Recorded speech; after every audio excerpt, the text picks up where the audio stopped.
오늘 귀한 교사 환신 예배를 맞이해서 어떤 교사입니까? 라는 제목의 말씀을 전해주실 목사님은 고상범 목사님이시고요.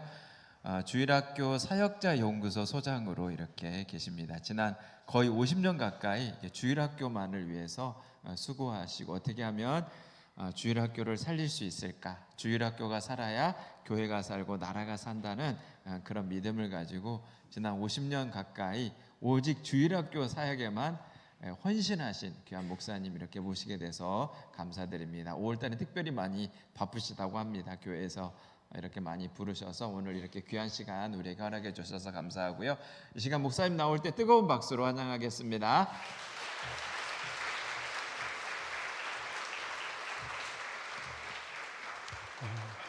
할렐루야. 네, 반갑습니다. 네, 교회가 되게 활기차고요. 네, 좋습니다. 제가 준비한 영상이 있거든요. 영상 보고 시작하도록 하겠습니다. 네.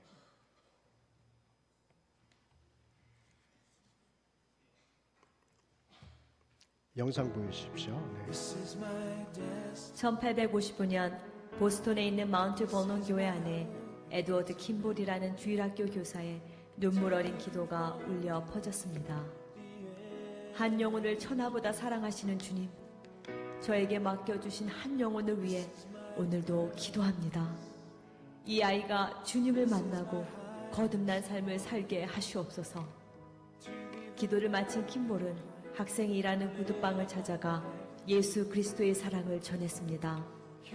그날 킴볼의 진실한 나눔을 통해 하나님은 소년의 마음을 여셨고 구원의 감격을 맛보게 하셨습니다. 이 소년이 바로 100만 명을 전도한 19세기 최고의 복음 전도자 D.L. 무디였습니다. 훗날 무디는 영국에 전도 여행을 가서 프레드릭 마이어가 담임하는 교회에서 설교를 했습니다. 그 설교를 통해 마이어는 큰 도전을 받고 무디와 같은 순회 전도자가 되어 전 세계를 다니며 복음을 전했습니다. 몇 년 후 마이어는 미국의 무디 신학교에서 강의를 하게 되었습니다. 그 강의를 통해 한 청년이 하나님께 온전히 헌신하게 되었는데 그가 바로 미국의 유명한 부흥사로 한국에 와서 100만인 구령운동에 불을 지핀 윌버 제프만이었습니다. 제프만이 각지를 다니며 복음전도 캠페인을 할 때 옆에서 제프만을 도우며 목회를 배우고 영향을 받았던 메이저리그 야구 선수 출신의 청년이 있었습니다. 그가 바로 90만 명 이상이 회심했던 20세기 초 미국 대부흥의 주역인 빌리 선데이입니다. 1924년 빌리 선데이 집회에서 감동을 받은 한 기독교 모임에서 도시 복음화를 위한 기도를 시작했습니다. 5년 후 그들은 모르드게 해밀하는 전도자를 초청해 부흥회를 열었는데 그때 16살의 한 소년이 자신의 삶을 주님께 헌신하기로 결정했습니다. 그 소년이 바로 역사상 가장 탁월한 복음 전도자로 수백만 명을 주님께 인도한 빌리 그레함입니다. 한 영혼을 사랑하였던 주일학교 교사 한 사람을 통해 하나님은 수백만 명이 구원받는 놀라운 일을 행하신 것입니다. 오늘도 하나님은 한 영혼을 사랑하는 한 사람, 한 영혼을 위해 눈물로 기도하는 한 사람, 그리고 한 영혼에게 생명의 복음을 전하는 한 사람을 찾고 계십니다. 오늘 우리가 이 자리에서 그 한 사람이 되기로 순종할 때 우리는 보게 될 것입니다. 나 한 사람을 통해 온 땅이 변화되는 역사를 보게 하시옵소서. 주여, 우리에게 한 영혼을 사랑하는 마음을 더욱 부어주시고 생명의 복음을 나누는 담대함과 용기를 주시옵소서. 한 사람의 전도가 세상을 바꿉니다. 한 사람의 기도가 기적을 만듭니다. 기도하면 됩니다. 하나님은 응답하십니다.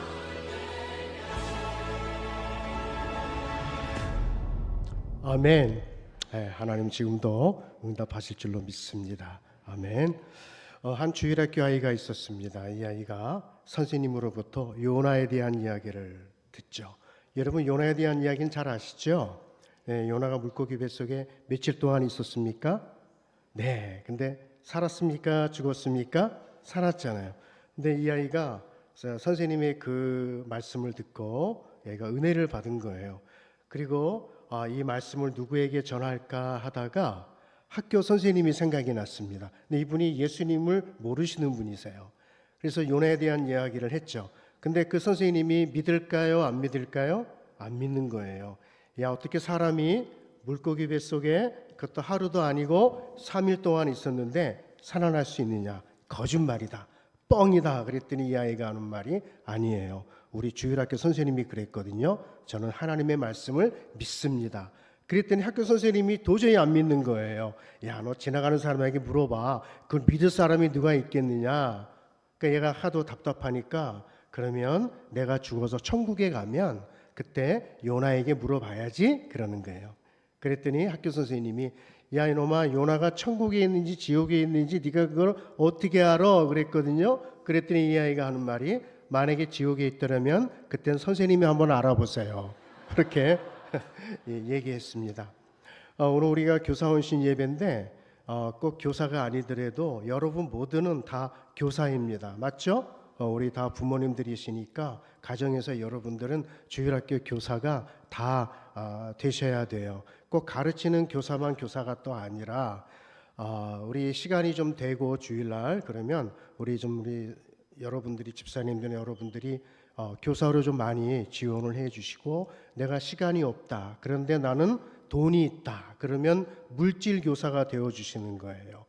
근데 나는 시간도 없고 돈도 없다. 그러면 방법이 있어요. 기도교사가 되어 주시는 거예요. 기도교사. 그러면 우리 모두는 다 교사가 될 수 있는 겁니다.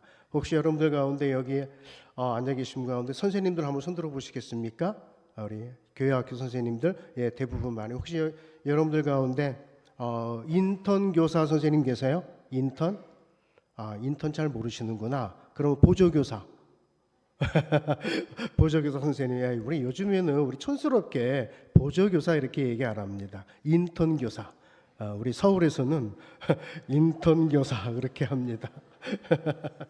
세상이 많이 바뀌었죠. 그리고 오늘 말씀은 제가 설교보다는 좀 세미나로 이렇게 할 겁니다. 오히려 그게 나을 것 같아요. 그죠? 오후 시간이니까 설교는 여러분들이 담임 목사님을 통해서 여러분들이 들으시고 오늘은 세미나식으로 하니까 좀 편하게 들으시면 좋겠습니다.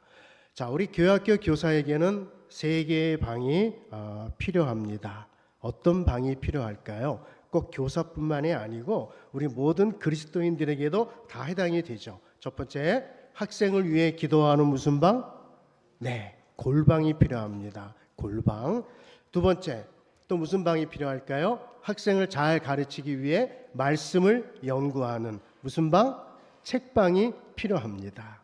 세 번째, 학생의 삶을 보살피는 신방이 필요해요. 그래서 우리는 노래방, PC방 그 방이 필요한 게 아니라 골방, 책방, 신방이 필요하다. 꼭 여러분들이 기억해 주시면 좋겠습니다. 여러분 이 사진을 한번 보시면 대강 여러분들이 가운데 분홍색을 입고 있는 사람이 누구일까요? 바로 20대 초반의 제 모습입니다. 제 모습인데 그때는 머리가 많이 있었어요. 근데 하도 주일학교 사역에 너무너무 신경을 많이 쓰니까 그냥 머리가 다 빠져버렸습니다.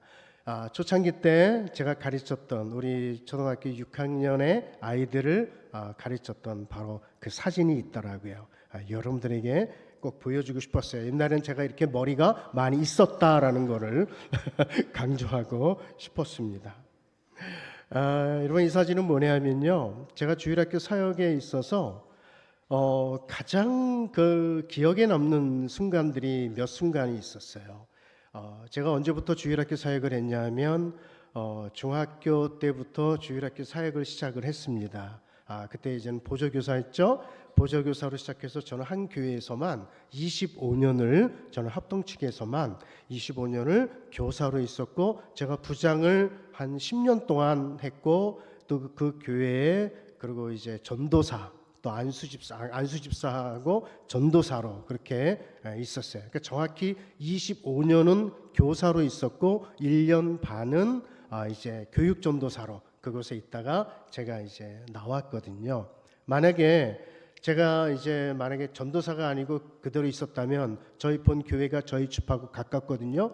저는 교회가 건물을 얻어서 이사 왔을 때는 저희 집이 원래는 경기도였는데 아예 그냥 교회 근처로 그냥 이사를 와버렸어요. 그래야 우리 아이들하고 더 소통을 많이 할 수 있으니까 일부러 저희 집 옛날에 그 집은 팔아버리고 교회 근처로 이렇게 왔습니다.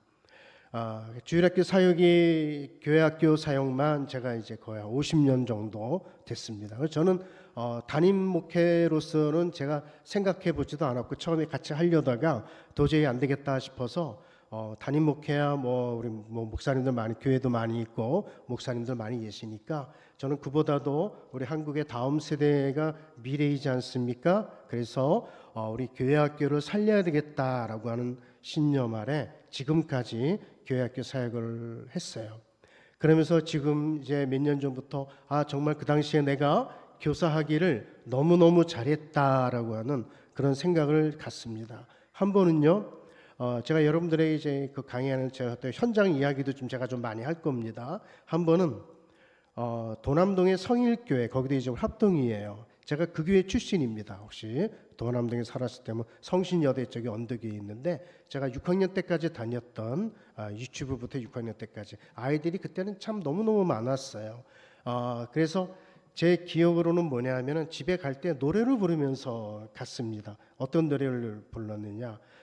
여러분 우리 동무여 가만히 예수님 손을 붙잡고 집으로 갑시다. 혹시 기억나세요? 예, 나이 드신 분들은 기억이 나시죠? 그걸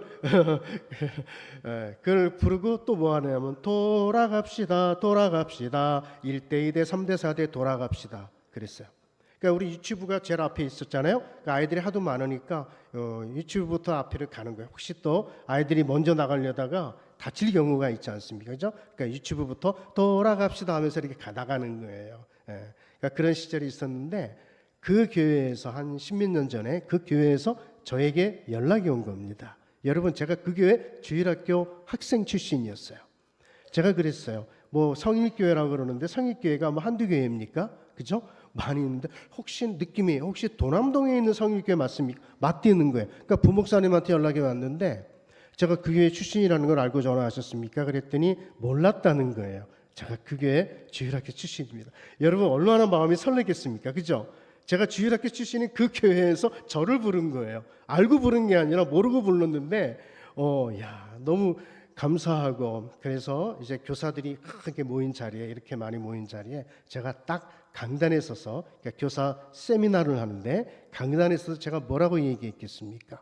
혹시 여러분들 가운데 혹시 저를 가르쳐 주신 선생님이 계십니까? 라고 제가 여쭤봤어요. 계셨을까요? 안 계셨을까요? 안 계셨어요. 혹시 만약에 계셨다라 그러면 연세가 꽤 됐었을 텐데 너무너무 아쉬웠어요. 그러면서 여러분 제가 이 교회 주일학교 출신입니다. 그랬더니 너무너무 좋아하시는 거예요. 우리 선생님들 한번 생각해 보세요. 만약 여러분의 제자가 목사가 되고 저와 같이 교사 훈련을 시키는데 여러분은 그대로 교사를 하고 계세요. 근데 이 자리에 제가 아닌 여러분의 제자 한 명이 서서 만약에 헌신 예배에 설교를 했다. 그러면 얼마나 기뻤겠습니까? 그렇죠? 또 그러면서 제가 교사하기를 잘했다라고 하는 게 또 언제였냐면 제자들을 만나는 거예요. 이렇게 세미나하고 헌신 예배를 인도하러 갔을 때 그때 제자들을 만나는데 그 중에 한 명이 이 제자예요.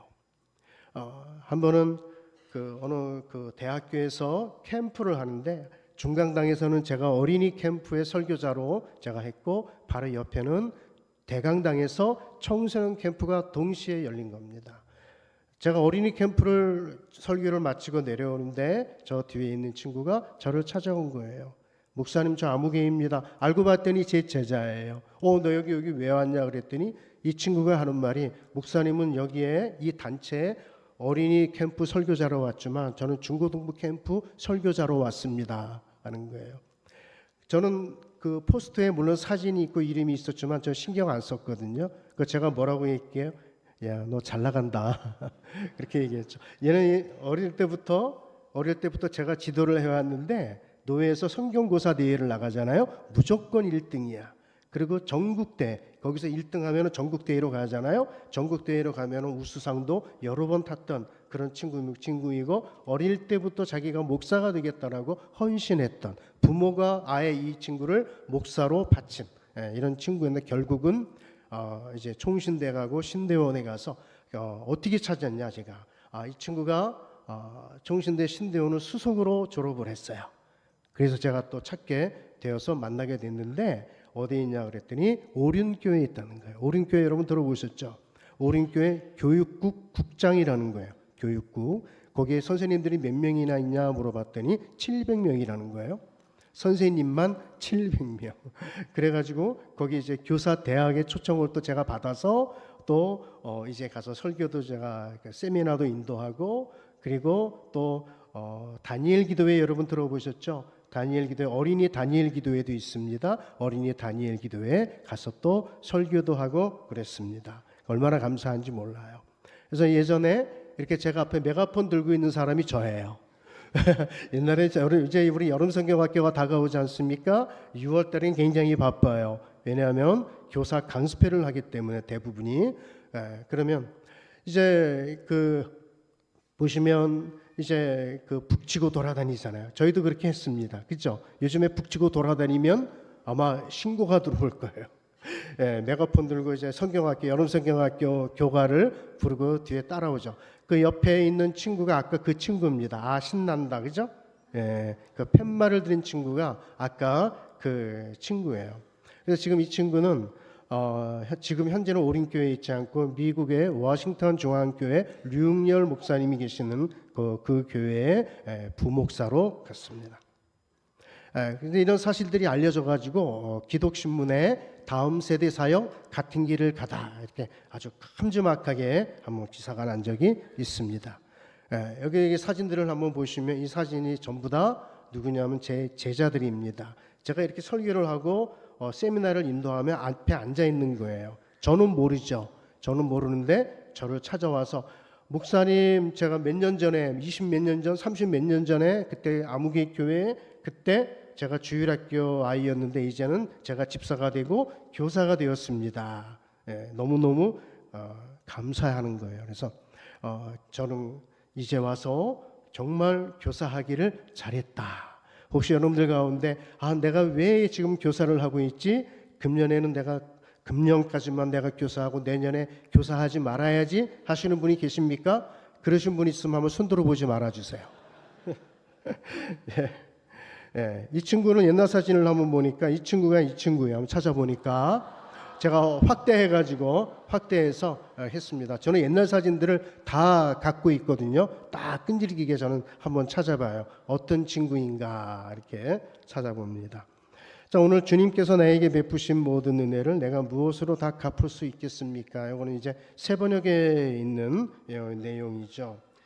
여러분, 다윗은요 자신이 범죄했을 때 어떤 구차하게 변명하거나 그러지 않았습니다. 자기를 합리화하지 않았어요. 다윗은 솔직하게 자신의 죄를 고백했습니다. 그리고 하나님께서 사죄의 은혜를 베풀어 주시도록 하나님께 기도했습니다. 그래서 하나님께서는 다윗의 기도를 들으시고 그를 사망의 고통 가운데서 그를 해방시켜 주셨습니다. 그래서 이 다윗은요 하나님의 은혜를 생각할 때 도저히 나는 가만히 있을 수가 없다. 그래서 이렇게 외쳤습니다. 내게 주신 그 모든 은혜를 내가 무엇으로 보답할까라는 것입니다. 그래서 뭐라고 했습니까? 다윗은 주님의 이름을 높이고자 했어요. 어떻게 해요? 구원의 잔을 들고 하나님의 이름을 불렀고요. 하나님께 드린 소원을 갚겠다. 감사제로 드리겠다라고 하는 내용입니다. 여러분 이 감사에는 항상 희생이 따라오기 마련입니다. 여러분 하나님께서는요 저와 여러분을 위해서 독생자 예수 그리스도를 이 땅에 보내주시고요 십자가에 돌아가셨습니다. 이보다 더 크고 놀라운 희생이 어디 있겠습니까? 그래서 하나님의 은혜에 정말 보답한다라고 하는 마음으로 우리가 교사를 한다고 하면 꼭 교사뿐만이 아니라 다른 직책을 가지신 분도 마찬가지예요. 내가 어떻게 하나님의 은혜를 보답할 수 있을까라고 하는 그런 마음으로 우리가 헌신한다라고 하면 우리의 헌신이 정말 하나님 앞에서 정말 저는 값진 거다 이렇게 생각이 됩니다. 그래서 우리는 주일날 우리 선생님들에게 한번 여쭤보겠습니다. 여러분들 우리 아이들 만날 생각하면 막 가슴 뛰고 그러시죠?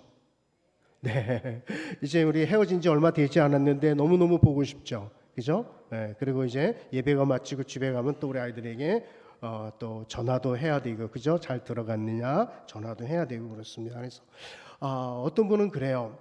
보통 보면 대부분의 교회는요, 일꾼들 중에서 이 교사라고 하는 직분은 얼마나 귀한가 하는 거는 여러분들 너무나 잘 알고 있잖아요. 어떤 분이 저한테 이렇게 얘기를 해요. 교사 하나 하기도 너무너무 힘든데 다른 거 안 하면 안 됩니까? 라고 얘기를 하는 거예요.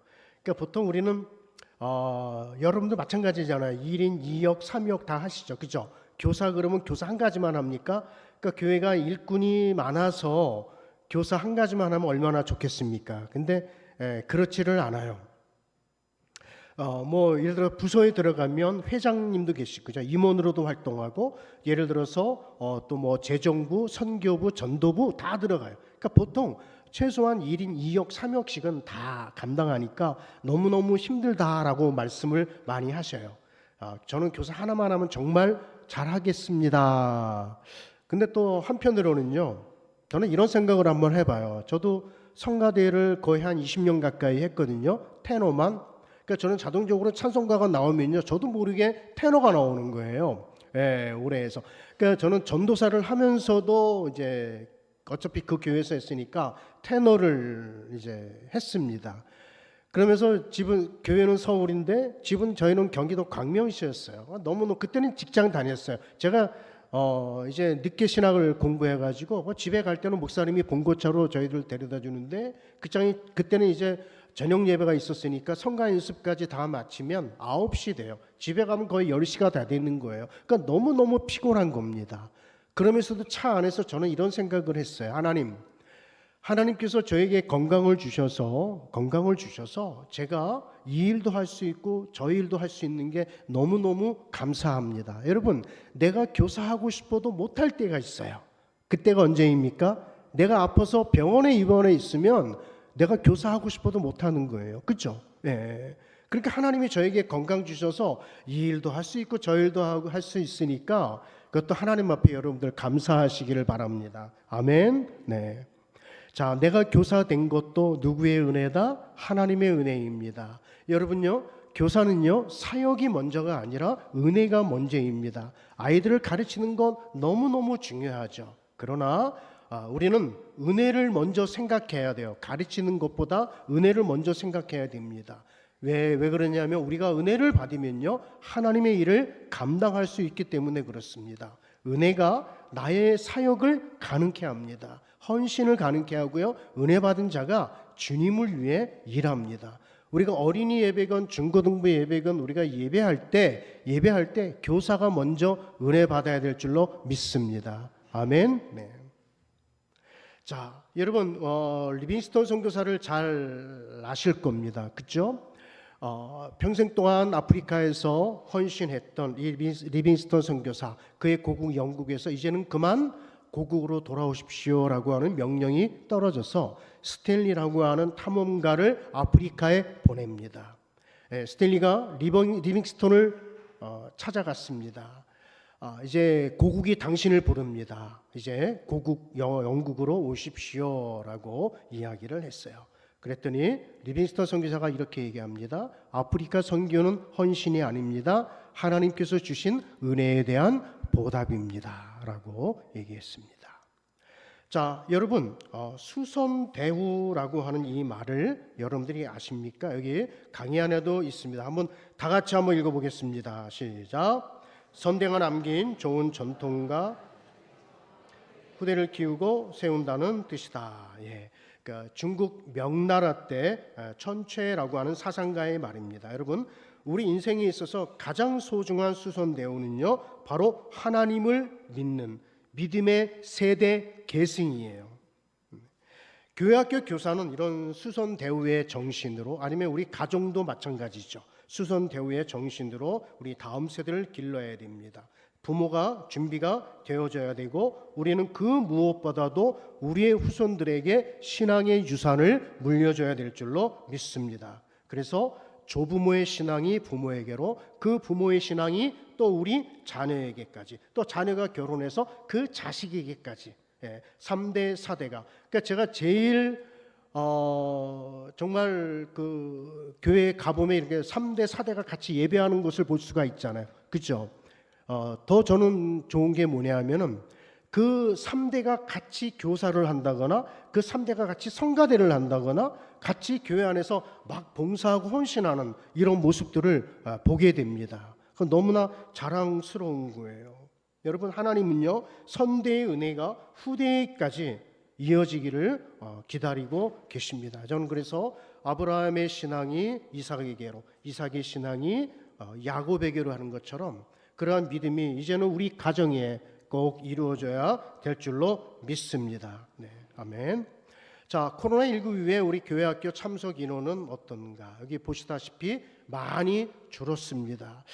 저는 참 안타까운 현실 앞에 지금도 그렇게 많은 교회들 세미나를 가다 보면은 코로나 때 많은 교회들이 문을 닫았어요. 거의 뭐 6천 개의 교회가 코로나 때 완전히 문을 닫은 거예요.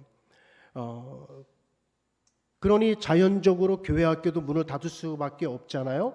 그런 교회학교가, 그 당시에 교회학교가 문을 닫았던 그런 교회가 지금까지 열지 못한다는 거예요. 왜? 그때 막 뿔뿔이 흩어지고 교사들도 다 그만두고 이제 다시 회복하려고 하니까 너무나 힘든 겁니다. 그런 것들이 너무나 안타까워요. 그래서 여러분들 표에도 보시다시피 많이 줄었고요. 그리고 코로나 이후에 우리 학생들의 신앙 변화도 안 좋아졌다라는 걸 볼 수가 있습니다. 자, 그러면 우리 한국 교회는 새로운 미래를 잘 준비하고 있는가? 여러분, 미국의 월스트리트 저널이라고 하는 신문이 있습니다. 한 10여 년 전 기사이긴 하지만 여기 보시면 교회가 특별히 유럽의 많은 교회들이 문을 닫고 있는데, 여기 보면 센트럴 교회가 서커스 연습장이 되어 있고요. 그러니까 교회가 이제 유럽에 있는 교회들은 천정이 높잖아요, 그렇죠? 그러니까 서커스 연습하기가 너무 좋다는 거예요. 그리고 여기는 루터 교회인데 술집이 됐습니다. 그리고 여기는 스케이트보드 연습장이 되어졌고요. 여기는 의류 판매점이 됐습니다. 여기 보시면 유럽의 한 교회인데 제가 볼 때는 한 성공회 정도 되는데, 여러분들 보시다시피 보면은 뭐 숫자가 너무 적죠, 그죠? 그리고 거의 다 노인들만 있죠, 그죠? 젊은 세대는 없어요. 저렇게 노인들만 있는 이런 교회들이 많이 있다는 거예요. 또 여러분들이 아시다시피 우리 한국에 있는 교회도 일부는 교회가 이슬람 사원으로 변한다든지 그런 교회도 있습니다. 또 이단으로 넘어가거나. 여러분, 우리 합계 출산율 너무나 정말 위험하죠. 우리 3분기 합계 출산율 보면 2023년도에 0.7명이에요. 평생 결혼해서 아이를 갖는 숫자가 한 명도 안 되는 그런 우리 한국이 지금 위험에 처해 있다는 거죠. 그러니까 점점점 우리가 줄어들고 있죠. 그렇죠? 그래서 여러분들 우리 예수님을 믿는 사람들은 빨리 결혼해서 아이들을 좀 많이 낳아야 돼요. 자, 아이는 낳지 않는 반면에 오히려 65세 이상 고령 인구는 점점점 늘어나고 있습니다. 그래서 이제 우리 한국은 이제 2025년쯤 되면은 65세 이상이 인구의 20% 이상이 돼서 초고령 사회가 된다는 거예요. 그렇죠? 네. 자, 그래서 우리가 교회 학교가 살면 교회가 산다. 다 같이 한번 따라서 하겠습니다. 교회 학교가 살면 교회가 산다. 자, 인구 감소 문제는 교회가 직면한 현실이죠. 1994년에 65만 4천 명에 2021년도에는 33만 9천 명, 50%가 줄었다는 거예요. 그죠? 완전히 반토막이 났습니다. 그러면 여러분의 교회는 과연 지속 가능한 교회가 될까요? 앞으로 10년, 20년 후에 여러분의 부서가 이 인원이 그때 10년, 20년 후에도 지속 가능할까요? 지금보다 더 많아질까요? 줄어들까요? 여러분은 어떤 교회가 되기를 원합니까? 지금 좋은 교회, 나중 좋은 교회. 어떤 분이 이렇게 얘기합니다. 지금 좋은 교회는 뭐냐 하면은 어린이는 적지만 장년이 많아서 헌금이 많이 나와요. 풍족하게 써요.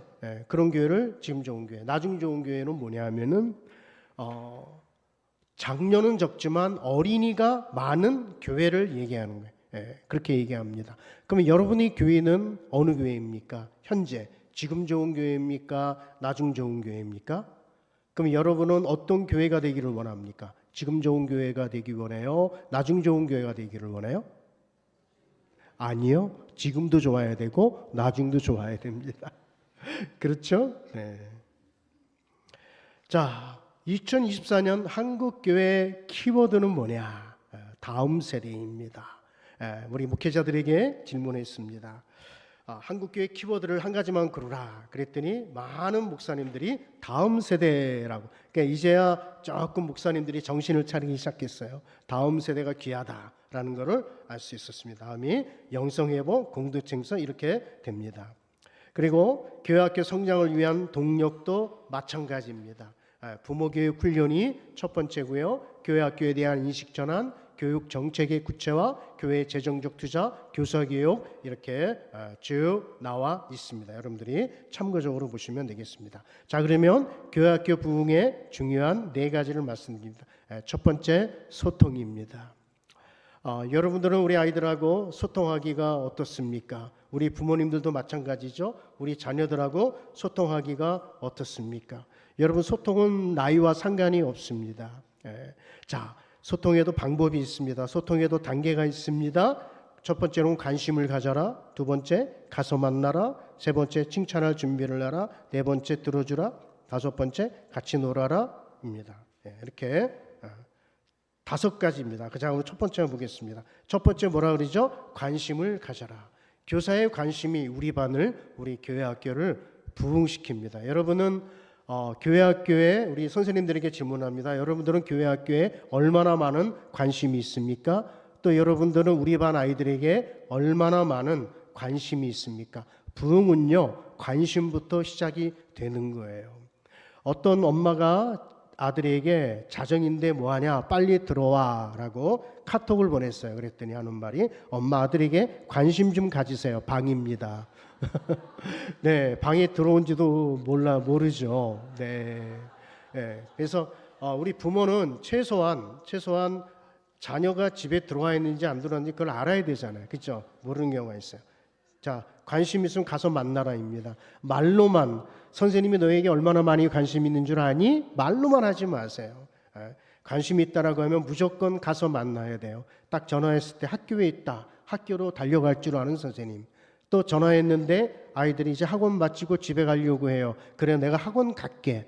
딱 전화했는데 코인 노래방에 있어요. 그러면 노래방으로 달려갈 줄 아는 선생님. 전화했는데 PC방에 아이들이 있어요. 그럼 PC방으로 달려갈 줄 아는 선생님. 사람은 누구를 만나느냐에 따라서 그 사람의 인생이 달라지잖아요. 카톡보다는 전화보다는 뭐를? 편지보단 만남으로 소통하라입니다.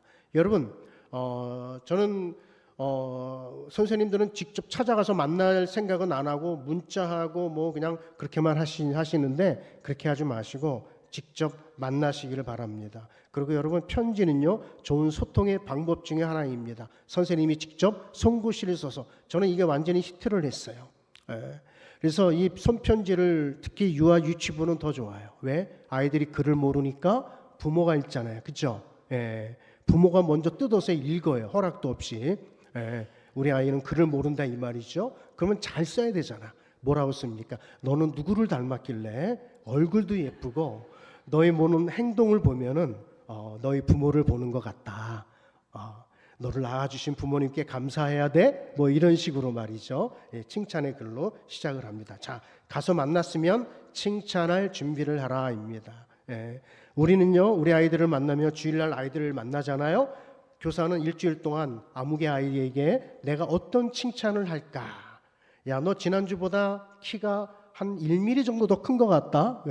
1mm 눈에 보이지도 않잖아요. 너 지난주보다 좀 멋져졌다. 근데 똑같은 칭찬만 하면 안 되죠. 매주 다르게 다르게 칭찬을 해야 되죠. 뭐 멋져졌다 뭐 이렇게 해서 칭찬도 좋은 칭찬이 있고 나쁜 칭찬이 있어요. 칭찬은 우리 아이가 칭찬을 받고서도 내가 왜 칭찬을 받는지 모르고 그냥 받는 애들이 있어요. 그걸 듣는 친구들이 있거든요. 여기 보면 설명형 칭찬이 있고 인정형 칭찬이 있잖아요. 그래서 우리가 칭찬을 하되 이 아이가 왜 칭찬을 받아야 되는지에 대한 설명이 꼭 필요합니다. 예를 들어서 가정에서 설거지를 도와주고 청소를 도와줄 때가 있잖아요. 그럼 우리 부모님들이 뭐라고 칭찬을 해요? 그래 고마워. 나중에 엄마가 맛있는 거 해줄게. 그걸로 끝나는 경우가 있거든요. 그게 아니라 야, 네가 설거지를 도와줘서 엄마가 그렇지 않아도 팔이 많이 아팠는데 네가 도와줘서 이제는 많이 팔이 난 것 같고 이런 깨끗해진 모습을 보면은 우리 식구들이 보면은 얼마나 기뻐하실까? 우리 하나님도 굉장히 기뻐하실 거야. 이렇게 그 아이를 인정해주고 설명하는 그런 칭찬이 필요합니다. 다음에 들어주라입니다. 칭찬을 하고 우리 아이들하고 대화를 할 때 우리는 무조건 들어줘야 됩니다. 여러분 잘 듣는 훈련을 우리는 경청이라고 이야기를 하죠. 맞습니까? 잘 듣는다. 경청. 그러나 성경은요, 경청이라고 하는 단어는 없습니다. 제가 찾아보니까 그 대신에 경청보다 더 좋은 단어가 있는데 바로 청종이에요. 청종의 뜻이 뭐냐 하면은 이루는 말을 듣고 잘 쫓는다라고 하는 뜻입니다. 여러분 상담하기에 있어서 가장 중요한 게 뭔지 아십니까? 잘 듣는 훈련이에요. 여러분들은 상대방하고 이야기할 때 잘 듣습니까? 내가 말을 많이 하는 편입니까? 우린 친구들하고 얘기할 때 특히 우리 부모하고 자식 간의 대화에 있어서 누가 말을 많이 해요? 부모가 말을 많이 하죠. 우리는 부모는 딱 두 가지 단어밖에 안 써요. 하라와 하지 말라예요. 그 외에는 별로 할 얘기가 없어요. 그죠? 그만 스마트폰 봐라, 인터넷 그만해라, 공부해라, 하라와 하지 말라. 그죠? 그러니까 우리는 아이들하고 대화하면서 우리는 방법이 있습니다. 어떻게 대화를 하느냐? 아이들이 말을 할 때 우리는 끝까지 들어주는 거예요. 그래, 얘기 다 했니? 선생님이 얘기해도 되겠니? 아니면 엄마가 얘기해도 되겠니? 라고 해야 되는데 아이들이 얘기할 때마다 딱딱 끊는 그런 부모님들이 계시잖아요. 그렇죠? 그럼 아이들이 얘기할 때 세상에서 가장 나긋나긋하게 저를 따라서 해주시기 바랍니다. 그랬니? 그랬구나. 그래. 그냥 빳빳하게 써서 그랬니? 그랬구나. 그래 다 들어줄게. 그게 아니라 웃으면서 같이 공감해주는 그런 표현이 필요합니다. 그런 다음에 마지막이 같이 놀아라입니다. 우리 아이들이 노는 시간들이 별로 없잖아요. 사실 아이들하고 같이 제일 놀아줄 그런 시간이 주일이에요. 근데 요즘에는 11시에 아이들을 데리고 와서 엄마는 작년 예배에 참석하고 우리 아이들을 각 부서에 보내는 그런 교회들이 많아요. 그러니까 우리 부모들이 작년 예배를 마치고 아이들을 다 데리고 가요. 그러니까 우리 예배를 빨리 마칠 수밖에 없어요. 그 예배 안에 공부 활동들이 다 있으니까 길어야 1시간 반이거든요. 선생님하고 놀 시간이 어디 있습니까? 그러면 우리가 토요일이나 공휴일 같은데 선생님이 시간을 내서 아이들하고 자주 놀아줘야 됩니다. 어떤 교회가 어떤 부서가 어떤 반이 부흥을 하느냐, 잘 놀아주는 선생님 그 반이 부흥을 해요. 여태까지 4가지가 조금 부족해도요 아이들하고 자꾸 놀아주려고 하는 그런 반이 부흥을 하더라고요. 자, 두 번째는 관계입니다. 여러분 다음 세대 사역의 핵심은 뭐라고요? 관계입니다. 관계를 잘 맺으면 반이 부흥하는 거예요. 우리는 우리 아빠나 아이들하고 과연 내가 관계를 잘 맺고 있는가? 여러분 시설보다 더 중요한 게 있어요. 바로 관계예요. 이 관계 시스템이 굉장히 중요합니다. 여러분 우리 그리스도인들은요 하나님과의 관계가 좋아야 됩니다. 아멘. 자, 우리 모두는요, 우리 여러분 교회에 나와 출석하시는 우리 모든 성도님들은 목사님과의 관계가 좋아야 돼요. 그렇죠? 아무리 목사님의 설교가 은혜스럽다 할지라도 목사님과의 관계가 좋지 않으면요 내가 그 교회를 나갈 수밖에 없습니다. 그래서 정말 이 관계가 너무너무 중요하다라고 하는 거예요. 그래서 우리 교사는 어떻게 하면 우리 아이들과의 관계가 좋아질 수 있을까 늘 고민해야 됩니다. 세 번째가 뭔지 아십니까? 바로 감동이에요. 감동. 저는요, 교육은 감동이라고 생각을 합니다. 하버드 대학의 베로이 교수는요, 훌륭한 교육자란 많은 지식을 가진 자가 아니고 가르치기만 잘하는 교사도 아니며 먼 훗날 삶의 어려운 고비고비에서 불현듯 생각나는 선생님이 참 스승이다 그랬어요. 그래서 이 교회학교 교사는 어린 생명 앞에 먼저 감동하지 않으면 좋은 교육이 될 수가 없다. 사람을 변화시키는 것은 이론이 아니라 실제적인 감동입니다. 그래서 교사는 어떻게 하면 아이들과 학부모를 감동시킬 수 있을까 늘 고민해야 됩니다. 네 번째는 뭐예요? 네 번째는 열정입니다. 열정. 자, 교사의 열정이 우리 교회 학교를 살릴 줄로 믿습니다. 열정 있는 교사가 우리 반을 부흥시키고요, 교사의 열정이 교회 학교 부흥의 불씨입니다. 저는 여기 앉아있는 여러분 선생님들이 우리 교회 학교의 불씨가 되어야 될 줄로 믿습니다. 아멘. 예전에는요, 우리 여름 성경학교 때 제가 부장으로 있었을 때 박 선생님이라고 하는 분이 한 분이 계셨어요. 우리 여선생님인데 제가 그때 부장으로 있었는데 옛날에는 2박 3일이, 요즘에는 2박 3일이지만 옛날에는 뭐예요? 보통 3박 4일 이렇게 했어요. 그죠? 4박 5일, 뭐 주일날 시작해서 뭐 토요일날도 끝나고 그랬던 때가 있어요. 뭐 새벽, 오전, 오후 얼마나 피곤합니까? 그때는 선생님들은 무조건 휴가를 얻어야 돼요. 그래서 제가 박 선생님에게 박 선생님 여름 성경학교가 언제부터 언제까지 있는데 그때 좀 휴가를 좀 얻으시죠. 그랬더니 네 알겠습니다 그러는 거예요. 그 다음 날 저한테 전화가 왔습니다. 박 선생님이, 아니 그때는 제가 이제 고 선생이었으니까 고 선생님 우리 사장님이 휴가가 안 된다는데 어떻게 하죠 그러는 거예요. 그럼 어떻게 합니까? 뭐 할 수 없죠 그랬더니 제가 좀 안 됐던 모양이에요. 제가 다시 한번 얘기해 보겠습니다. 그 다음 날 저한테 또 전화가 왔어요. 고 선생님 다 해결됐습니다 그러더라고요. 아, 휴가를 얻으셨군요 그랬더니 아니요, 던졌습니다 하는 거예요. 뭐를 던졌다는 거죠? 맞아요. 사표로 던졌다는 거예요. 아니 박 선생님 어떻게 하시려고 사표를 던지셨습니까? 그랬더니 뭐라고 얘기하냐면 하나님이 다 해결해 주십니다 그러더라고요. 되게 믿음이 좋더라고요. 하나님이 다 해결해 주신대요. 그래서 어쨌든 여름 성경학교를 하고 그 다음 주간이 또 우리 5학년 6학년 수련회가 있었어요. 그때 수련회 갔다 오고 그러고 나서 2주가 지나고 월요일 날 되었습니다. 그 박 선생님한테 연락이 왔어요. 어떤 연락이냐? 다른 회사에서 스카우트 제의가 온 거예요. 더 좋은 직장, 월급도 더 많이 주고 더 좋은 환경에서 일할 수 있는 자리를 이미 딱 준비를 해 놓으셨더라고요. 근데 그 박 선생님이 이렇게 기도하지는 않았어요. 하나님, 제가 주의 일에 헌신하니까 주님 내 마음 아시죠? 더 좋은 직장 주셔야 됩니다. 절대로 그렇게 기도하지 않았어요. 그러나 이미 하나님은 그 마음을 알고 계시고 미리 준비를 해 놓으셨더라고요. 저는 그걸 보면서 야, 주님 제가 하겠습니다라고 딱 손들면 그래, 내가 네 소원이 뭔지 아냐, 내가 들어주겠다. 내가 들어주겠다. 전 못하겠습니다 그게 아니라 주님 제가 하겠습니다. 저를 써주시옵소서. 아멘. 그 박 선생님이 지금의 저의 집사람입니다. 할렐루야.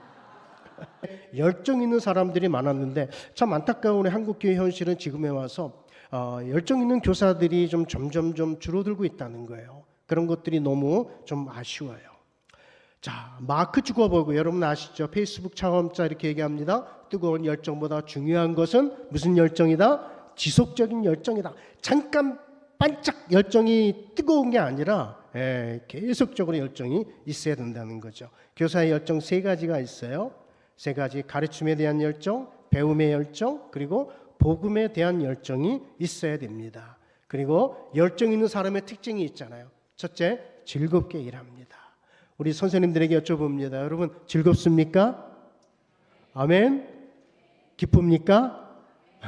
보람을 느낍니까? 네. 만약에 내가 즐겁지도 않고 아이들을 가르치는 게 기쁘지도 않고 내가 보람을 느끼지도 않는다. 그러면 내가 열정이 지금 식어지고 있다 이렇게 보시면은 돼요. 자, 그러면 이런 교사가 되자. 자, 어떤 교사가 될 것인가? 자, 이런 교사가 되자. 몇 가지 마지막입니다. 말씀을 드리고 마치려고 합니다.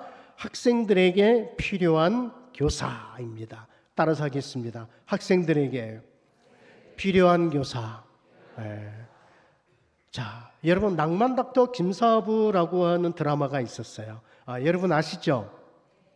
우리 모르시는 분이 더 많으신 것 같아요. 그런 분들은 TV를 잘 안 보시니까 보셔도 뭐 CTS나 기독교 TV만 보시죠. 근데 사실은 이거는 시즌 3까지 나왔잖아요. 그죠? 아마 시즌 4가 나올 거예요. 왜? 그만큼 인기가 있다는 거. 의학 드라마이지만 목회자가 꼭 저는 봐야 될 저는 드라마다.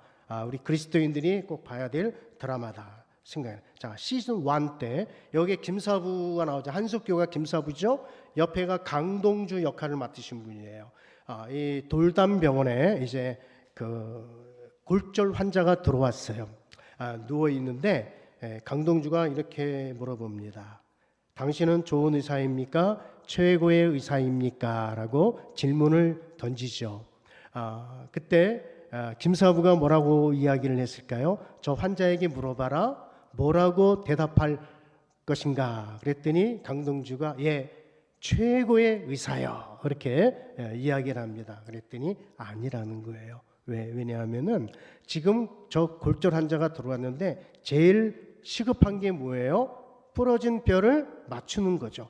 빨리 수술해서 고쳐야 된다는 거예요. 그래서 나는 저 환자에게 필요한 의사가 돼야 되겠다. 그래서 필요한 의사다라고 이야기를 합니다. 제가 이 대사에서요 은혜를 받았어요. 저는 이 대사에서 은혜를 받은 게 딱 한 군데예요. 여기. 야, 이건 나한테 말씀하시는 거다. 네. 과연 너는 좋은 목사냐, 최고의 목사냐? 여러분들에게 질문할 수 있어요. 우리 교사들에게. 여러분은 좋은 선생님입니까? 최고의 선생님입니까? 결론적으로 얘기하면 필요한 선생님이 돼야 된다. 우리 학부모님들에게 있어서는 뭐예요? 나는 필요한 엄마가 돼야 되고 필요한 아빠가 돼야 됩니다. 네. 여러분, 그 필요를 충족해 줄 아는 교사가 뭐 각 아이들에게 있어서 필요한 게 있잖아요. 그렇죠? 그 필요를 충족해 줄 아는 교사가 정말 좋은 교사고 저는 최고의 교사라고 생각이 됩니다. 부모도 마찬가지죠. 우리 자녀의 필요를 충족해 줄 아는 부모가 좋은 부모고 최고의 부모입니다. 학생들에게 필요한 교사는 어떤 교사냐? 가끔은 아이들과 눈높이를 맞춘다. 웃는 교사, 눈물 흘리는 교사, 눈물의 기도, 아이들을 하나님의 눈으로 따뜻하게 쳐다보는 교사, 아이들의 말에 귀를 기울이고 들어주는 교사, 가슴, 사랑하고 따뜻한 가슴을 가진 교사, 손발, 늘 부지런한 교사가 돼야 된다. 자, 두 번째, 만남을 소중히 하는 교사입니다. 저는요, 우리 아이들에게 매년 연초가 되면 이런 기도를 시킵니다. 자, 우리 다 같이 한번 읽어볼까요? 시작.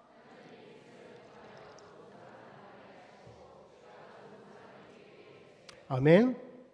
특히 우리 교사들과 우리 부모님들이 우리 자녀들을 위해서 수시로 기도해야 될 제목이죠. 왜냐하면 우리 아이들이 정말 좋은 선생님 만나야 되고요. 좋은 친구들을 많이 만나야 돼요. 그죠? 학교에서는. 그리고 직장에서는 좋은 상사를 만나야 됩니다. 그죠? 좋은 사장, 과장, 부장을 만나야 돼요.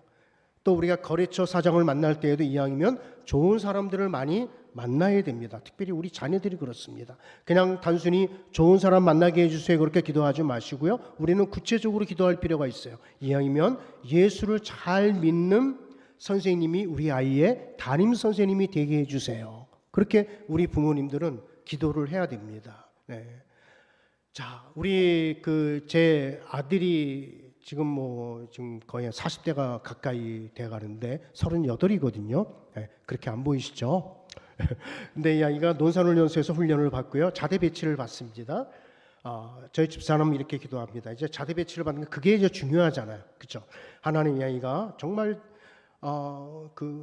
멀리 집하고 좀 멀리 떨어져 있지 말고 서울, 인천, 경기 쪽으로 좀 편한데 편한데 좀 보직받을 수 있도록 주님 도와주세요. 이렇게 기도합니다. 저는 그렇게 기도하지 않았어요. 하나님, 우리 아들이 어디든 다 좋습니다. 하나님이 필요하신 곳에 보내주시고, 이왕이면 좋은 사람들을 많이 만나게 해주세요. 이왕이면 예수님을 잘 믿는 고참을 만나게 하시고, 예수님을 잘 믿는 중대장, 대대장을 만나게 도와주세요. 혹시 내가 군대를 가야 되거나 혹은 군대를 보내야 될 자녀가 있는 그 부모님 계십니까? 한번 손 들어보세요. 잘 들어보시기 바랍니다. 자, 근데 이제 자대 배치받을 즈음에 아들에게 전화가 왔습니다. 근데 말이죠, 핸드폰 번호가 찍혀져 있는 거예요. 옛날에 018 뭐 이렇게 찍혀져 있는 거예요. 근데 설마 아들인가 했더니 아들의 목소리인데 얘가 울먹울먹거리며 전화가 왔어. 너 깜짝 놀랐습니다. 보통 아이들이 콜렉트 콜 쓰잖아요, 공중전화로. 어디냐 그랬더니, 아빠, 나 지금 강원도에 있다는 거예요. 제가 이렇게 기도했거든요. 하나님, 좀 가능하면 좀 멀리 좀 가게 해달라고. 강원도 제일 끝자락으로 해서, 너무 자주 오니까 최고로 좀 먼데 자주 안 오는데 오면은 또 이것도 용돈 줘야 되지, 그러니까 좀 최고로 좀 먼 데로, 얘는 좀 빡세게 좀 고생을 좀 해야 되니까 그래 강원도에 있다는 거야. 속으로 이제 할렐루야. 근데 너 왜 그러냐 그랬더니, 알고 보니까 얘가 강원도에서 대기하고 있는데 막 벌벌 떨고 있으니까 지나가는 중대장이 안 됐던가 봐. 야, 너 빨리 집으로 전화 한번 해봐라. 그래서 중대장 핸드폰으로 전화가 온 거예요. 제가 뭐라고 얘기했습니까? 걱정하지 마. 하나님께서 너를 좋은 곳으로 인도해 주실 거야. 걱정하지 마라. 좋은 사람 만나기 위해서 기도하자. 예수 잘 믿어야 돼. 그렇게 어쨌든 기도했죠. 그러니까 결국은 이제 이거 미리 보여주면 안 되는데 그래가지고 결국은 어디로 빠졌냐면은 이제 해안선 경계. 얘가 이제 군복 입은 아들의 모습을 제가 이제 보러 갑니다. 자, 아들의 모습 이제 보이시죠?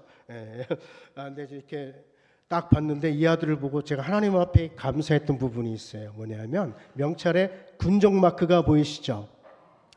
군정이 돼서 온 거예요. 군정이 돼서.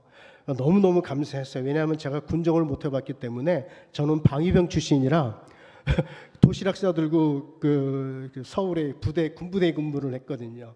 근데 이제 저 대신 또 우리 아들이 군정이 돼서, 아빠, 저는 몇 명 되진 않지만 주일에는 제가 예배를 인도합니다. 그래서 얼마나 감사한지 모릅니다. 그러니까 여러분들 좋은 사람 만나기 위해서 기도하시고, 그리고 중요한 거는 내가 좋은 사람이 돼야 될 줄로 믿습니다. 아멘. 자, 세 번째, 신앙 성공하는 법을 가르쳐주는 교사입니다.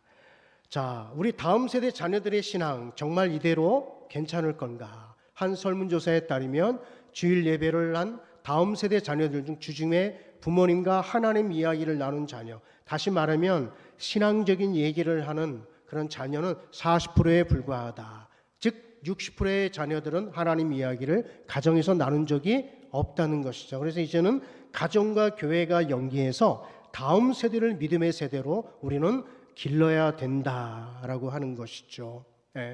정말 우리 아이들의 그 신앙 정말 이대로 괜찮을 것 같습니까?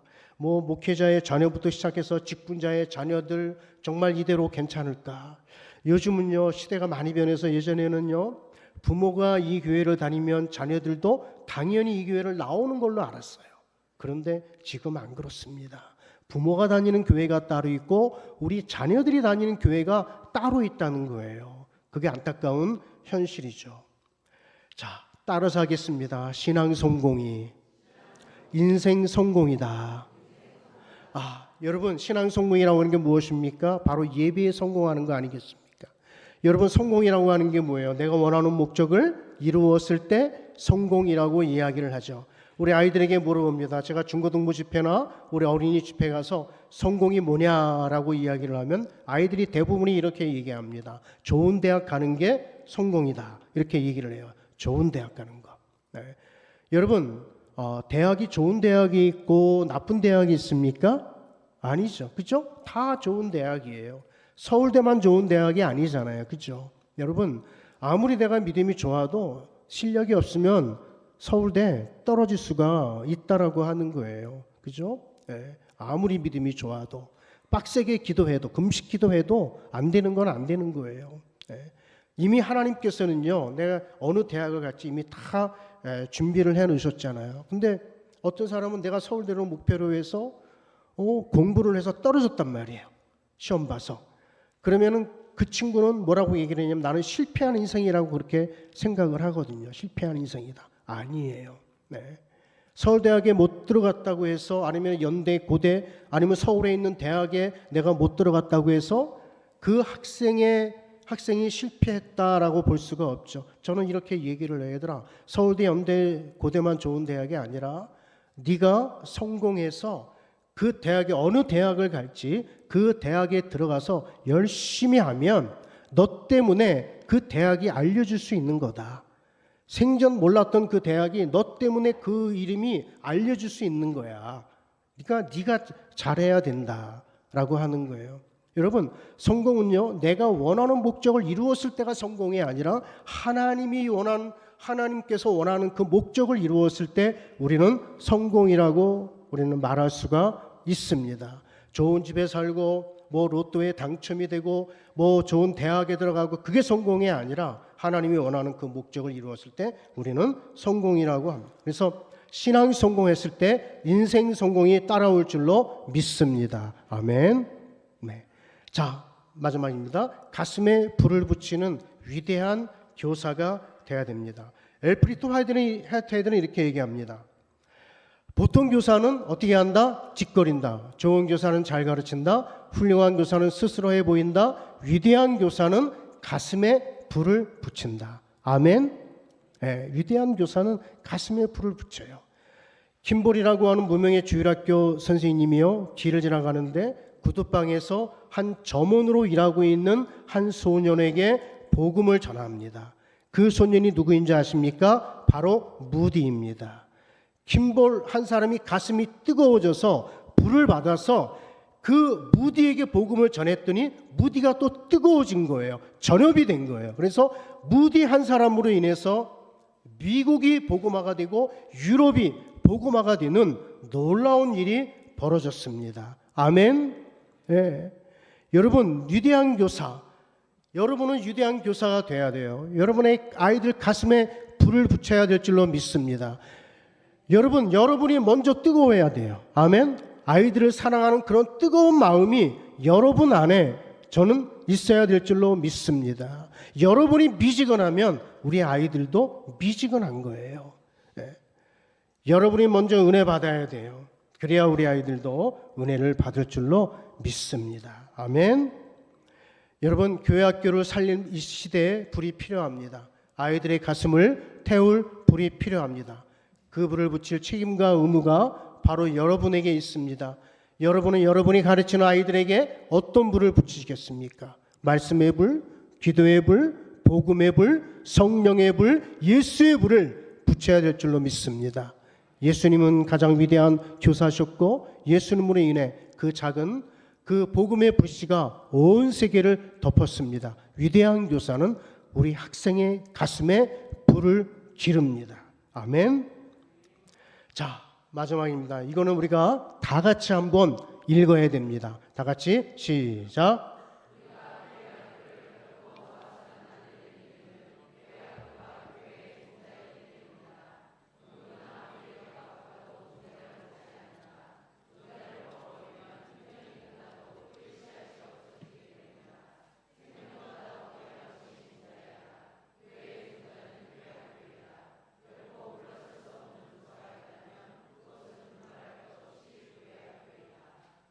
아멘.